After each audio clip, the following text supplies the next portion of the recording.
കോലാലംപൂർ വിമാനത്താവളത്തിൽ നിന്നും സിംഗപ്പൂരിനുള്ള വിമാനം ടേക്ക് ഓഫ് ചെയ്യാൻ തുടങ്ങുകയായിരുന്നു. യാത്രക്കാരായി പേര് രജിസ്റ്റർ ചെയ്തിട്ടുള്ളത് 114 പേരാണ്. പക്ഷേ 110 പേർ മാത്രമേ നിലവിൽ വിമാനത്തിലുള്ളൂ. ആ വിമാനത്തിൽ കയറേണ്ട ബാക്കി 4 പേർ ആ സമയത്ത് ചെക്ക് ഇൻ സ്ഥലത്ത് എത്തിയിട്ടേയുള്ളൂ. വിമാനം ടേക്ക് ഓഫ് ചെയ്യാൻ പോകുന്ന സാഹചര്യത്തിൽ ആ 4 പേർ എത്രയും വേഗം തന്നെ എത്തിച്ചേരണമെന്നുള്ള അനൗൺസ്മെന്റ് കേട്ട നിമിഷത്തിൽ തന്നെ ഉദ്യോഗസ്ഥർ നടപടികൾ വേഗത്തിലാക്കി. ആ 4 പേരും അതിവേഗം ഫ്ലൈറ്റിലേക്ക് കയറിയ നിമിഷത്തിൽ തന്നെ വിമാനം ടേക്ക് ഓഫ് ചെയ്തു. വിമാനം ടേക്ക് ഓഫ് ചെയ്ത് ഏതാനും നിമിഷങ്ങൾക്കകം തന്നെ 38 സീറ്റ് നമ്പറിലിരിക്കുന്ന വ്യക്തി തനിക്ക് കുറച്ച് മിൽക്ക് വേണമെന്ന് എയർ ഹോസ്റ്റസിനോട് ആവശ്യപ്പെട്ടു. ഈ നിമിഷത്തിൽ തന്നെ ഫ്ലൈറ്റിലേക്ക് വൈകി കയറിയ 4 പേരും അതിവേഗതയിൽ ടോയ്ലറ്റിന്റെ ഭാഗത്തേക്ക് ഓടുന്ന കാഴ്ചയാണ് വിമാനത്തിലുണ്ടായിരുന്നവർ കണ്ടത്. 2 പേർ വീതം ഒരുമിച്ച് ടോയ്ലറ്റിലേക്ക് കയറുന്നത് കണ്ട് ആൾക്കാർക്ക് എന്തോ സംശയം തോന്നി. ഏതാനും നിമിഷങ്ങൾക്കകം തന്നെ ടോയ്ലറ്റിനകത്തേക്ക് കയറിയ 2 പേരും ഒരുമിച്ച് തന്നെ പുറത്തേക്ക് വന്നു. പുറത്തേക്ക് വന്ന ആളുകളെ കണ്ട് യാത്രക്കാർ നടുങ്ങിപ്പോയി. അവരുടെ കൈവശം കത്തിയും അതീവ സ്ഫോടകശേഷിയുള്ള എക്സ്പ്ലോസീവ്സുമാണുള്ളത്. ആ കാഴ്ച കണ്ട യാത്രക്കാർ ഭയന്ന് നിലവിളിച്ച് സീറ്റിൽ നിന്നും എഴുന്നേൽക്കാൻ ഒരു ശ്രമം നടത്തിയെങ്കിലും 4 പേരുടെ കൂട്ടത്തിൽ ലീഡറെന്ന് തോന്നിക്കുന്ന ഒരു വ്യക്തി ഉറക്കെ അലറി തുടങ്ങി. യാത്രക്കാരും അനങ്ങിപ്പോകരുതെന്നും ഇരിക്കുന്ന സീറ്റുകളിൽ നിന്ന് എഴുന്നേൽക്കാൻ പാടില്ല എന്നും ഈ ഫ്ലൈറ്റ് തങ്ങൾ ഹൈജാക്ക് ചെയ്തു എന്നുമാണ് ആ വ്യക്തികൾ ഉറക്കെ പറഞ്ഞത്. ഫ്ലൈറ്റ് ഹൈജാക്ക് ചെയ്യപ്പെടാൻ ഒരു ശ്രമം നടക്കുന്നു എന്നുള്ള വിവരം ഉടൻ തന്നെ ക്യാബിൻ ക്രൂ പൈലറ്റിനെ അറിയിച്ചു. ആ നിമിഷത്തിൽ തന്നെ പൈലറ്റ് ആ വിവരം കൺട്രോൾ റൂമിലേക്ക് റിപ്പോർട്ട് ചെയ്യുകയും ചെയ്തു. ആ നിമിഷത്തിനകം തന്നെ ഫ്ലൈറ്റ് മലേഷ്യൻ അതിർത്തി കടന്ന് സിംഗപ്പൂരിലേക്ക് ഏകദേശം അടുക്കുകയും ചെയ്തിട്ടുണ്ട്. ഇതിനിടയിൽ എഴുന്നേൽക്കാൻ ശ്രമം നടത്തിയ യാത്രക്കാർക്കൊക്കെ ആ വ്യക്തികളുടെ വേഷവിധാനം കണ്ട യാത്രക്കാർക്ക് എന്തോ ചില സംശയങ്ങൾ തോന്നി. സിംഗപ്പൂരുമായോ മലേഷ്യയുമായോ യാതൊരു ബന്ധവുമില്ലാത്ത വ്യക്തികളാണ് ആ 4 സംഘം. അവരെ കണ്ടപ്പോൾ തന്നെ പാകിസ്ഥാനിൽ നിന്നുള്ള ആൾക്കാരാണോ എന്നാണ് യാത്രക്കാർക്ക് സംശയം തോന്നിയത്.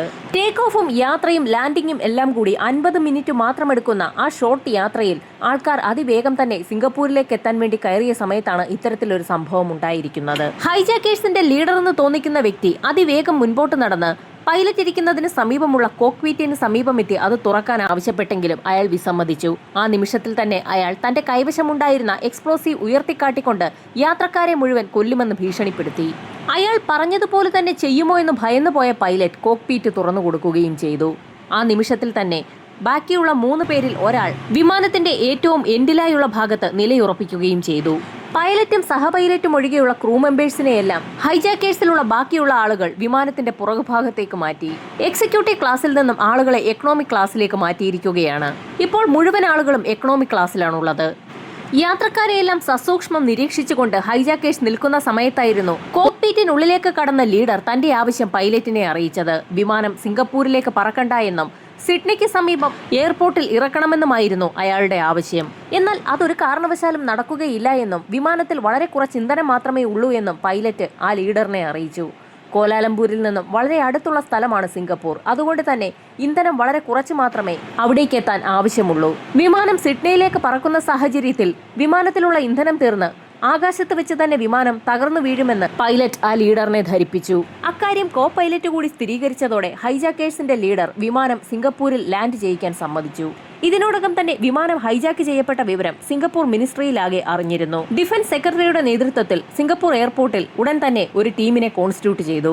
വിമാനം ലാൻഡ് ചെയ്യുന്ന നിമിഷത്തിൽ തന്നെ ഒരു തിരക്കിട്ട നീക്കം നടത്താനായിരുന്നു ഡിഫൻസിന്റെ തീരുമാനം. ഹൈജാക്കേഴ്സിന്റെ ആവശ്യം പൈലറ്റ് പ്രതിരോധ മന്ത്രാലയത്തെ അറിയിച്ചു. പാകിസ്ഥാനിലെ ജയിലുകളിലുള്ള അവരുടെ ചില സഹപ്രവർത്തകരെ ജയിലിൽ നിന്ന് മോചിപ്പിക്കണമെന്നുള്ളതാണ് ഹൈജാക്കേഴ്സിന്റെ ആവശ്യം. അതിനു പുറമെ മറ്റൊരാവശ്യം കൂടി ഹൈജാക്കേഴ്സിനുണ്ട്. സിംഗപ്പൂർ എയർപോർട്ടിൽ ലാൻഡ് ചെയ്യുന്ന വിമാനത്തിന് ആവശ്യമായ ഇന്ധനം നിറച്ച് അതിനെ ഓസ്ട്രേലിയയിലെ സിഡ്നിയിലേക്ക് പറക്കാൻ അനുവദിക്കണം. എന്നാൽ ഹൈജാക്കേഴ്സ് പറയുന്ന കാര്യങ്ങൾ അംഗീകരിക്കാൻ വളരെയധികം ബുദ്ധിമുട്ടുണ്ടെന്നുള്ള കാര്യം ഡിഫൻസ് മന്ത്രാലയം അറിയിച്ചു. ഈ സമയത്തായിരുന്നു ഹൈജാക്കേഴ്സിന്റെ ലീഡർ മറ്റൊരു കാര്യം പൈലറ്റിനോട് ആവശ്യപ്പെട്ടത്. പൈലറ്റ് ഡിഫൻസ് മന്ത്രാലയവുമായി സംസാരിച്ച് കാര്യങ്ങൾ ഒത്തുതീർപ്പാക്കിയില്ല എങ്കിൽ മുഴുവൻ ആളുകളുടെയും ജീവൻ തങ്ങൾ എടുക്കുമെന്നുള്ള കാര്യം അയാൾ ഒന്നുകൂടി ഓർമ്മിപ്പിച്ചുകൊണ്ട് കോക്ക്പീറ്റിൽ നിന്നും പുറത്തിറങ്ങി. പൈലറ്റ് കൺട്രോൾ ടവറുമായി സംസാരിച്ച് അവരുടെ ആവശ്യത്തിൽ ഒരു ധാരണയിൽ എത്തണമെന്ന് പറഞ്ഞതിന് ശേഷമായിരുന്നു ടീം ലീഡർ പുറത്തേക്കിറങ്ങിയത്. അക്കാര്യവും പൈലറ്റ് കൺട്രോൾ ടവറിനെ അറിയിക്കുകയും ചെയ്തു. വിമാനത്തിനുള്ളിൽ ഹൈജാക്കേഴ്സ് ഉണ്ടെങ്കിൽ പോലും അവരുടെയൊന്നും ശ്രദ്ധയിൽപ്പെടാതെ കോഡ് രൂപത്തിൽ കൺട്രോൾ ടവറുമായി സംസാരിക്കുന്നതിനുള്ള സൗകര്യം വിമാനത്തിനുള്ളിലുണ്ട്. അക്കാര്യം ഹൈജാക്കേഴ്സിന് അറിവുള്ള കാര്യമല്ല. അതുകൊണ്ട് തന്നെ വിമാനം എയർപോർട്ടിന്റെ ഏത് ഭാഗത്ത് എങ്ങനെ ലാൻഡ് ചെയ്യിക്കണമെന്നുള്ള കാര്യം ഡിഫൻസ് മന്ത്രാലയം പൈലറ്റിനോട് വ്യക്തമായി പറഞ്ഞു കൊടുക്കുകയും ചെയ്തു. പൈലറ്റ് കൺട്രോൾ ടവറിനോട് സംസാരിച്ചു കഴിഞ്ഞപ്പോൾ തന്നെ വിമാനം ലാൻഡ് ചെയ്യുന്നതിനുള്ള സമയമായി. ആ അറിയിപ്പ് കോ പൈലറ്റ് ശബ്ദ സന്ദേശമായി ഫ്ലൈറ്റിനുള്ളിൽ മുഴക്കുകയും ചെയ്തു. വിമാനം ലാൻഡ് ചെയ്യാൻ പോവുകയാണെന്നറിഞ്ഞ നിമിഷത്തിൽ തന്നെ യാത്രക്കാർക്ക് ഒരാശ്വാസവും അനുഭവപ്പെട്ടു. റൺവേയിൽ തന്നെയാണ് വിമാനം ലാൻഡ് ചെയ്തത്. പൈലറ്റിനോട് ഹൈജാക്കേഴ്സിന്റെ ലീഡർ റൺവേയിൽ വിമാനം ലാൻഡ് ചെയ്യിക്കണമെന്നായിരുന്നു ആവശ്യപ്പെട്ടിരുന്നത്. അപ്പോഴേക്കും രാത്രി ഏകദേശം 10 മണി പിന്നിട്ടിരുന്നു. റൺവേയിൽ ഒരു പ്രത്യേക പോയിന്റിൽ വിമാനം ലാൻഡ് ചെയ്ത നിമിഷത്തിൽ തന്നെ ഇരുട്ടിന്റെ മറവ് പിടിച്ച് പോലീസ് സേന അകത്തുള്ള ഹൈജാക്കേഴ്സ് അറിയാതെ തന്നെ വിമാനം വളഞ്ഞു. ഒരു പരിക്കും കൂടാതെ തന്നെ വിമാനത്തിലുള്ള യാത്രക്കാരെ എയർപോർട്ടിൽ ഇറക്കണമെന്ന് ഡിഫൻസ് സെക്രട്ടറി വളരെ വ്യക്തമായ നിർദ്ദേശം പോലീസ് സേനയ്ക്ക് നൽകി. വിമാനം ലാൻഡ് ചെയ്ത നിമിഷത്തിൽ തന്നെ ഹൈജാക്കേഴ്സിന്റെ ലീഡർ വിമാനത്തിൽ ഇന്ധനം നിറയ്ക്കാൻ പൈലറ്റിനോട് ആവശ്യപ്പെട്ടു. സ്വാഭാവികമായും പൈലറ്റ് അക്കാര്യം കൺട്രോൾ ടവറിനെ അറിയിക്കുകയും ചെയ്തു. എന്നാൽ കൺട്രോൾ ടവർ ആകട്ടെ നേരത്തെ തന്നെ പൈലറ്റിന് കൊടുത്തിരിക്കുന്ന നിർദ്ദേശം മറ്റൊന്നാണ്: പരമാവധി കാര്യങ്ങൾ ഡിലേ ചെയ്യുക. കൺട്രോൾ ടവർ പൈലറ്റിനോട് കാര്യങ്ങൾ പരമാവധി ഡിലേ ചെയ്യിക്കാൻ പറഞ്ഞതിന് മറ്റൊരു കാരണമുണ്ട്. അവർക്ക് അകത്തുള്ള ഹൈജാക്കേഴ്സിന്റെ സ്വഭാവം സൂക്ഷ്മമായി പഠിക്കുന്നതിന് വേണ്ടിയാണ് കാര്യങ്ങൾ ഡിലേ ചെയ്യുന്നതിനുള്ള നിർദ്ദേശം പൈലറ്റിന് നൽകിയിട്ടുള്ളത്. ഹൈജാക്കേഴ്സിനെ ആ വിമാനവുമായി പറന്നുപോകാൻ ഒരു കാരണവശാലും അനുവദിക്കരുതെന്നുള്ള നിർദ്ദേശമാണ് ഡിഫൻസ് സെക്രട്ടറി പോലീസുകാർക്കും നൽകിയിരിക്കുന്നത്. അതുകൊണ്ട് തന്നെ വളരെ പ്ലാൻ ചെയ്തൊരു കമാൻഡോ ഓപ്പറേഷൻ അനിവാര്യമാണ്.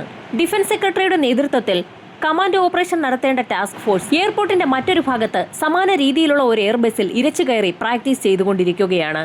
നിർദ്ദേശം കിട്ടുന്ന നിമിഷത്തിൽ തന്നെ അതേ രീതിയിൽ തന്നെ ഹൈജാക്ക് ചെയ്യപ്പെട്ട വിമാനത്തിലേക്ക് ഇരച്ചു കയറാനാണ് ടാസ്ക് ഫോഴ്സ് പ്രാക്ടീസ് ചെയ്തുകൊണ്ടിരിക്കുന്നത്. വിമാനം ഹൈജാക്ക് ചെയ്യപ്പെട്ട വാർത്ത മാധ്യമങ്ങളിലൂടെ പ്രചരിക്കുന്നതിനിടയിൽ സിംഗപ്പൂർ ആഭ്യന്തര മന്ത്രാലയം പാകിസ്ഥാനുമായി ബന്ധപ്പെടുകയും പ്രധാനമന്ത്രിയുമായി സംസാരിക്കുകയും ചെയ്തു. എന്നാൽ തങ്ങൾ അങ്ങനെ ആരെയും വിമാനം ഹൈജാക്ക് ചെയ്യിക്കുന്ന ദൗത്യവുമായി അയച്ചിട്ടില്ല എന്നുള്ള കാര്യം പാകിസ്ഥാൻ ഉറപ്പുവരുത്തി. പാകിസ്ഥാൻ പ്രധാനമന്ത്രി പറഞ്ഞിട്ടുള്ള വിവരം ഉടൻ തന്നെ വിമാനത്തിലെ പൈലറ്റ് ഹൈജാക്കേഴ്സിന്റെ ലീഡറെ അറിയിച്ചു. രോഷാകുലനായ ലീഡർ ഉടൻ തന്നെ കോക്പിറ്റിൽ നിന്ന് പുറത്തു വരികയും വസ്ത്രത്തിന്റെ പോക്കറ്റിൽ നിന്ന് ഒരു പൊതി പുറത്തെടുക്കുകയും അതിൽ നിന്ന് എന്തോ ഒരു പൊടി വെള്ളത്തിൽ കലർത്തി ഒരു ക്യാബിൻ ക്രൂവിന് കുടിക്കാൻ കൊടുക്കുകയും ചെയ്തു. അയാളുടെ കഴുത്തിൽ കത്തിവെച്ച് ഭീഷണിപ്പെടുത്തിയതോടുകൂടി ക്യാബിൻ ക്രൂ അത് കുടിക്കുകയും ഏതാനും നിമിഷങ്ങൾക്കകം തന്നെ ബോധരഹിതനായി ഫ്ലൈറ്റിനുള്ളിൽ വീഴുകയും ചെയ്തു.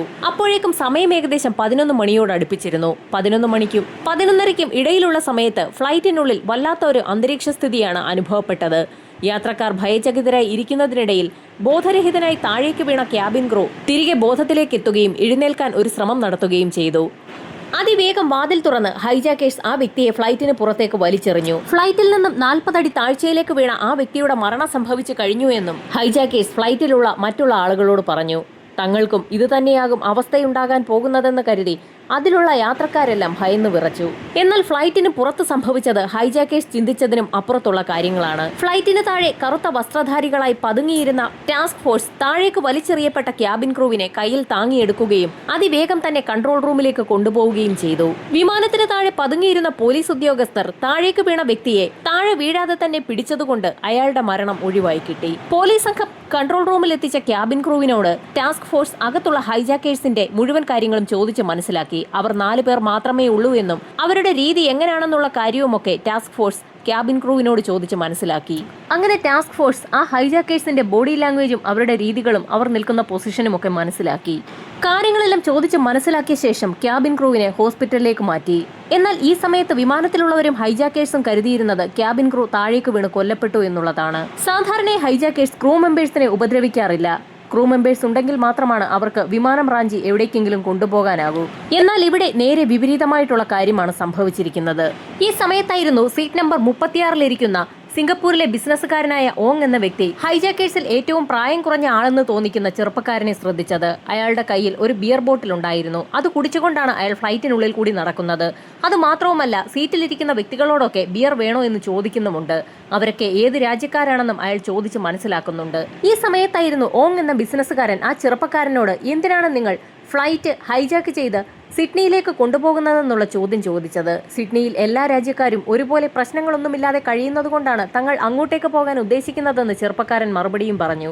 സിംഗപ്പൂരിലുള്ള ആളുകളും അങ്ങനെ തന്നെയാണ് കഴിയുന്നതെന്ന് ഓങ് പറഞ്ഞതോടുകൂടി എങ്കിൽ തനിക്ക് സിംഗപ്പൂരിൽ പോയാൽ മതിയെന്ന് ആ ചെറുപ്പക്കാരൻ അറിയാതെ പറഞ്ഞുപോയി. ഫ്ലൈറ്റ് സിംഗപ്പൂരിൽ ലാൻഡ് ചെയ്തിരിക്കുകയാണെന്നുള്ള കാര്യം പോലും മനസ്സിലാക്കാതെയാണ് ആ ചെറുപ്പക്കാരൻ സംസാരിക്കുന്നതെന്ന് ക്യാബിൻ ക്രൂവിന് മനസ്സിലായി. ഹൈജാക്കേഴ്സ് അത്ര വലിയ കുഴപ്പക്കാരൊന്നും അല്ല എന്ന് യാത്രക്കാർക്ക് തോന്നുന്ന അതേ നിമിഷത്തിൽ തന്നെ കോക്പിറ്റിൽ മറ്റൊരു കാര്യം സംഭവിക്കുകയായിരുന്നു. പൈലറ്റിനോട് ഇന്ധനം നിറയ്ക്കാൻ ഹൈജാക്കേഴ്സിലെ ലീഡർ ആവശ്യപ്പെട്ടെങ്കിലും വിമാനത്താവളത്തിലെ അധികാരികൾ പല കാര്യങ്ങളും പറഞ്ഞ് ഇന്ധനം നിറയ്ക്കുന്നത് വൈകിപ്പിക്കുന്നതിൽ രോഷാകുലനായ ടീം ലീഡർ തന്റെ കയ്യിലിരുന്ന ആൽക്കഹോൾ കോക്ക്പിറ്റിലെ പല യന്ത്രങ്ങളിലേക്കും ഒഴിച്ചു തുടങ്ങി. വിമാനത്തിൽ ഇന്ധനം നിറയ്ക്കാൻ ഇനിയും വൈകിയാൽ താൻ ഈ വിമാനം കത്തിക്കുമെന്ന് പറഞ്ഞുകൊണ്ട് കയ്യിലിരുന്ന ഒരു പേപ്പറിലേക്ക് അയാൾ തീ കൊടുക്കുകയും ചെയ്തു. ഇതേസമയം കൺട്രോൾ ടവറിലുള്ള ടാസ്ക് ഫോഴ്സ് ഉദ്യോഗസ്ഥരും ഡിഫൻസ് സെക്രട്ടറിയും ഒക്കെ ചേർന്ന് ഹൈജാക്കേഴ്സിന്റെ സ്വഭാവ രീതികൾ പഠിക്കുകയായിരുന്നു. അവർ പറഞ്ഞാൽ പറഞ്ഞതുപോലെ ചെയ്യുമോ എന്നുള്ള കാര്യത്തെക്കുറിച്ച് വിശദമായി പഠനം നടത്തിക്കൊണ്ടിരിക്കുന്നതിനിടയിലാണ് വിമാനത്തിൽ ഇത്തരത്തിലുള്ള കാര്യങ്ങൾ അരങ്ങേറിക്കൊണ്ടിരുന്നത്. അവരുടെ ചർച്ച പുരോഗമിക്കുന്നതിനിടയിലായിരുന്നു പൈലറ്റ് ആ വിവരം കൺട്രോൾ ടവറിനെ അറിയിച്ചത്. കോക്ക്പിറ്റിൽ നിറയെ ആൽക്കഹോൾ ഒഴിച്ചിരിക്കുകയാണെന്നും ടീം ലീഡർ ഉടൻ തന്നെ വിമാനം കത്തിക്കാൻ സാധ്യതയുണ്ടെന്നുമായിരുന്നു പൈലറ്റ് കൺട്രോൾ ടവറിനെ അറിയിച്ചത്. ആ നിമിഷത്തിൽ തന്നെ കൺട്രോൾ ടവറിൽ നിന്നും ഡിഫൻസ് സെക്രട്ടറിയുടെ നിർദ്ദേശവും എത്തി. അതിവേഗം തന്നെ വിമാനത്തിൽ ഇന്ധനം നിറയ്ക്കുന്നതിനുള്ള നിർദ്ദേശമാണ് ഡിഫൻസ് സെക്രട്ടറി നൽകിയത്. അക്കാര്യം പൈലറ്റ് ഉടൻ തന്നെ ഹൈജാക്കേഴ്സിന്റെ ലീഡറിനെ അറിയിച്ചതും അയാൾ ഉടൻ തന്നെ കൈവശമുണ്ടായിരുന്ന കത്തിച്ചു പിടിച്ച പേപ്പർ നിലത്തേക്കിട്ട് ചവിട്ടിയണച്ചു. വിമാനത്തിൽ ഇന്ധനം നിറയ്ക്കണമെങ്കിൽ ഒരു പ്രത്യേക സ്ഥലത്തേക്ക് മൂവ് ചെയ്യിക്കേണ്ടത് ആവശ്യമാണെന്ന് പൈലറ്റ് അറിയിച്ചതിനെ തുടർന്ന് ലീഡർ അതിന് അനുമതിയും നൽകി. വിമാനം പതിയെ റൺവേയിൽ നിന്നും ചലിച്ചു തുടങ്ങി. പൈലറ്റിന് നേരത്തെ തന്നെ കൺട്രോൾ ടവറിൽ നിന്നും ഡിഫൻസ് സെക്രട്ടറിയുടെ വ്യക്തമായ നിർദ്ദേശം എത്തിയിട്ടുണ്ട്. വിമാനം എവിടേക്കാണ് കൊണ്ടുചെല്ലേണ്ടതെന്നുള്ള വിവരമാണ് നേരത്തെ തന്നെ പൈലറ്റിന് ലഭിച്ചിട്ടുള്ളത്. പൈലറ്റ് വിമാനം എത്തിച്ചതാകട്ടെ നേരത്തെ ടാസ്ക് ഫോഴ്സ് സംഘം വിമാനത്തിലേക്ക് ഇരച്ചു കയറി പരിശീലനം നടത്തിക്കൊണ്ടിരുന്ന അതേ സ്ഥലത്തേക്കാണ്. നേരത്തെ പരിശീലനം നടത്തുന്നതിനായി അവിടെ സ്ഥാപിച്ചിട്ടുണ്ടായിരുന്ന എയർബസ് അവിടെ നിന്ന് മാറ്റിയിട്ടുണ്ട്. അതേ എയർബസ് കിടന്നിരുന്ന അതേ പൊസിഷനിൽ തന്നെയാണ് ഇപ്പോൾ ഹൈജാക്കേഴ്സ് ഉള്ള വിമാനവും ലാൻഡ് ചെയ്യിച്ചിരിക്കുന്നത്. വിമാനം നിർത്തിയിട്ട നിമിഷത്തിൽ തന്നെ വിമാനത്തിൽ ഇന്ധനം നിറയ്ക്കുന്നതിനുള്ള ആളുകൾ എത്തുകയും വിമാനത്തിൽ ഇന്ധനം നിറച്ചു തുടങ്ങുകയും ചെയ്തു. ചുറ്റും നല്ല ഇരുട്ടാണ്. ഈ സമയത്താണ് സിംഗപ്പൂർ ആർമിയുടെ കറുത്ത വസ്ത്രം ധരിച്ച 20 അംഗ കമാൻഡോസ് ടീം വിമാനത്തിന് അടുത്തെത്തിയത്. ഈ വിവരം അകത്തുണ്ടായിരുന്ന ഹൈജാക്കേഴ്സ് അറിഞ്ഞിട്ടുമില്ല. രാവിലെ ഏകദേശം 3 മണിയോടടുപ്പിച്ചപ്പോൾ തന്നെ ആദ്യത്തെ ടാങ്കിൽ നിന്നുള്ള ഇന്ധനം വിമാനത്തിൽ നിറച്ചു. ആ സമയത്ത് ഹൈജാക്കേഴ്സിന്റെ ലീഡർ നമുക്ക് പുറപ്പെടാമെന്ന് പൈലറ്റിനോട് ആവശ്യപ്പെട്ടെങ്കിലും ഒരു ലോഡ് മാത്രമേ കയറിയിട്ടുള്ളെന്നും ഇനിയും ഇന്ധനം നിറയ്ക്കേണ്ടതുണ്ടെന്നും അടുത്ത ടാങ്കർ ഇപ്പോൾ വരുമെന്നും പൈലറ്റ് ലീഡറിനെ അറിയിച്ചു. ദേഷ്യം വന്ന ലീഡർ കോക്ക്പിറ്റിൽ നിന്ന് പുറത്തേക്കിറങ്ങുകയും പുറത്തുണ്ടായിരുന്ന ഒരു ക്യാബിൻ ക്രൂവിനെ വലിച്ചിഴച്ച് വിമാനത്തിന്റെ വാതിൽ ലക്ഷ്യം വെച്ച് നടന്നു നീങ്ങുകയും ചെയ്തു. യാത്രക്കാർക്കൊക്കെ കാണാൻ കഴിയാത്തത്ര ദൂരത്താണ് വാതിൽ സ്ഥിതി ചെയ്യുന്നത്. വാതിൽ തുറന്ന ലീഡർ ആ ക്രൂവിനെ പുറത്തേക്ക് തള്ളി. ഇക്കാര്യം പ്രതീക്ഷിച്ച് വിമാനത്തിന് താഴെ നിലയുറപ്പിച്ചിരുന്ന കമാൻഡോസ് താഴേക്ക് വീണ ആ വ്യക്തി അയാൾ താഴേക്ക് പതിക്കുന്നതിന് മുൻപ് തന്നെ കൈയോടെ എടുത്തു പൊക്കുകയും ചെയ്തു. ക്യാബിൻ ക്രൂവിനെ താഴേക്ക് വലിച്ചെറിഞ്ഞ ശേഷം ടീം ലീഡർ തിരികെ വിമാനത്തിലേക്ക് കയറുകയും ആ വ്യക്തിയെ താൻ കൊലപ്പെടുത്തിയെന്ന് അതിനുള്ളിലുള്ള യാത്രക്കാരോടും പൈലറ്റിനോടും പറയുകയും ചെയ്തു. 2 ജീവനക്കാരെ ഹൈജാക്കേഴ്സ് കൊലപ്പെടുത്തിയല്ലോ എന്നോർത്ത് അകത്തുള്ള ആളുകൾ ഭയന്നിരിക്കുകയാണ്. മൂന്നാമൻ ആരായിരിക്കുമെന്നുള്ളതായിരുന്നു അവരുടെ സംശയം. എന്നാൽ താഴേക്ക് വീണ ക്രൂവിനെ കമാൻഡോസ് കൺട്രോൾ ടവറിൽ എത്തിക്കുകയും അയാളിൽ നിന്നും ഹൈജാക്കേഴ്സിനെ കുറിച്ചുള്ള കൂടുതൽ വിവരങ്ങൾ ചോദിച്ച് മനസ്സിലാക്കുകയും ചെയ്തു. അവരുടെ കൈവശമുണ്ടായിരുന്ന ആയുധങ്ങളും അവരുടെ കമാൻഡിംഗ് രീതിയുമെല്ലാം ക്യാബിൻ ക്രൂ കൺട്രോൾ ടവറിൽ അറിയിക്കുകയും ചെയ്തു.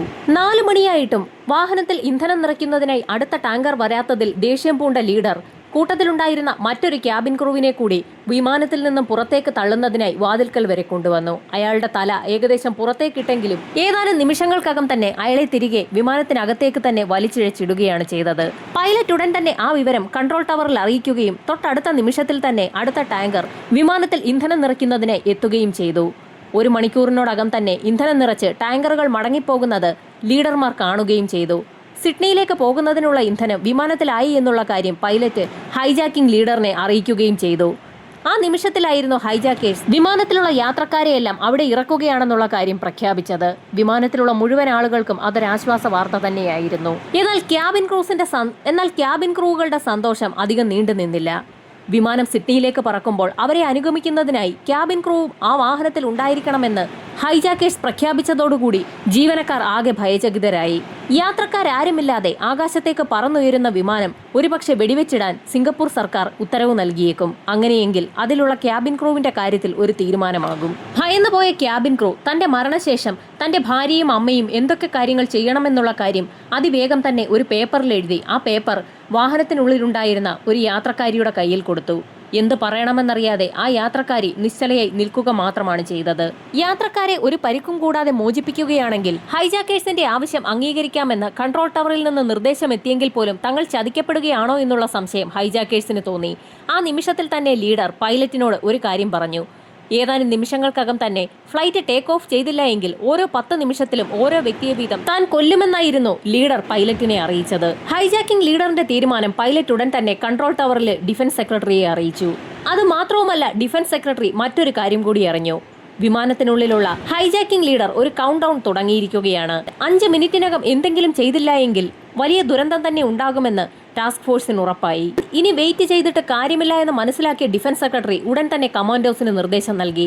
ഫ്ലൈറ്റിനുള്ളിലേക്ക് ഇടിച്ചു കയറുന്നതിനുള്ള നിർദ്ദേശമാണ് കമാൻഡോസിന് ലഭിച്ചത്. വിമാനത്തിന് താഴെ വിമാനത്തോട് ചേർന്ന് 20-ൽ പരം ടാസ്ക് ഫോഴ്സ് ഉദ്യോഗസ്ഥരാണ് മാസ്കും ധരിച്ച് കറുത്ത വസ്ത്രം ധരിച്ച് ഒരുങ്ങി തയ്യാറായി നിൽക്കുന്നത്. കൗണ്ട് ഡൗൺ സ്റ്റാർട്ട് ചെയ്ത നിമിഷത്തിൽ തന്നെ വിമാനത്തിന്റെ പിൻഭാഗത്തെ വാതിലിന് സമീപത്തായി ചാരിവെച്ച ഏണികളിലൂടെ കമാൻഡോസ് മുകളിലേക്ക് കയറുകയും വിമാനത്തിന്റെ വാതിലിന് ചുറ്റും ചെറിയ രീതിയിലുള്ള സ്ഫോടക വസ്തുക്കൾ നിറയ്ക്കുകയും ചെയ്തു.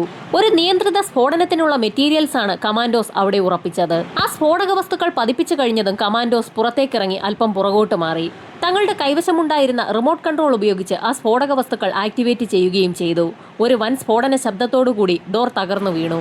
ഡോർ തകർന്നു വീണ നിമിഷത്തിൽ തന്നെ ഒരു സെക്കൻഡ് പോലും കളയാതെ അവിടെ ചാരി വെച്ചിട്ടുണ്ടായിരുന്ന ഏണിയിലൂടെ കമാൻഡോസ് വിമാനത്തിനുള്ളിലേക്ക് ഇരച്ചു കയറി.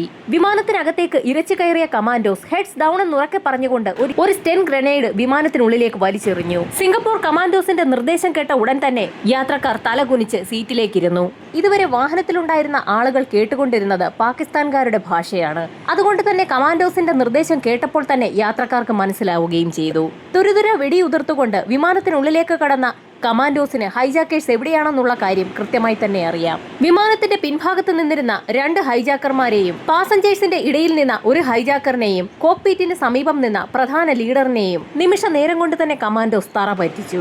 ഹൈജാക്കേഴ്സ് 4 പേർ മാത്രമേ ഉള്ളൂ എന്ന് നേരത്തെ ക്യാബിൻ ക്രൂ കൺട്രോൾ ടവറിൽ അറിയിച്ചിട്ടുണ്ട്. ഇനി യാത്രക്കാരുടെ കൂട്ടത്തിൽ ഏതെങ്കിലും ഹൈജാക്കേഴ്സ് പതുങ്ങിയിരിപ്പുണ്ടോ എന്നൊന്ന് അറിയുന്നതിനായി കമാൻഡോസ് അവരുടെ തോക്കുകൾ യാത്രക്കാർക്ക് നേരെ തന്നെ നീട്ടിപ്പിടിച്ചുകൊണ്ടിരുന്നു. ഒരു സാധനവും എടുക്കാതെ ആളുകളോട് വിമാനത്തിൽ നിന്ന് പുറത്തേക്കിറങ്ങാൻ ആവശ്യപ്പെട്ടു. അപ്പോഴേക്കും പ്രധാന വാതിൽ തുറക്കുകയും അവിടേക്ക് ലാഡർ ഘടിപ്പിക്കുകയും ചെയ്തിട്ടുണ്ടായിരുന്നു.